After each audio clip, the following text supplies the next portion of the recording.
ఒక సంవత్సరమో కాదండి, 120 సంవత్సరాలు వేచి ఉంచాడు దేవుడు. వేచి చూశాడు ఆయన మారుతారేమోని, కానీ మారలేదు. మరేం చేయాలి? జలప్రళయం వచ్చిందంటే దాని వెనకాల వీరు ధీమగా ఉన్నారండి. ఏమవుతుంది లేరా, మనకేం కాదు, మనల్ని ఎవడేం చేయలేడు, అంత ధైర్యమా? అన్ని గుండెల మనిషికి భయం లేదా? చస్తానేమో కదా, దేవుడు చంపేస్తాడేమో కదా అని భయం లేదా? దేవుడు ఒక్కసారి నిన్ను మొత్తాడో తిరిగి లేవలేరు.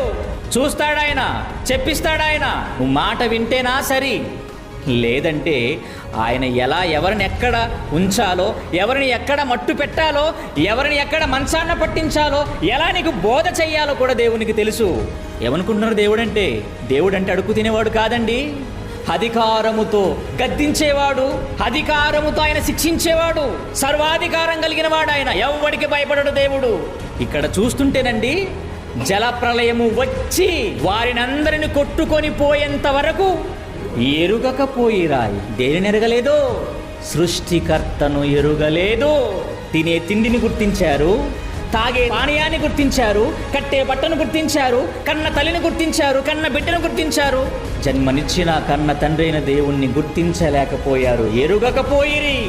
అంతేనండి, అకస్మాత్తుగా ఆశనమండి బాబు, జలప్రళయమండి. పెద్ద పెద్ద మహా గొప్ప పర్వతాలే మునిగిపోయాయంటే ఏంటండి ఆయన కోపం?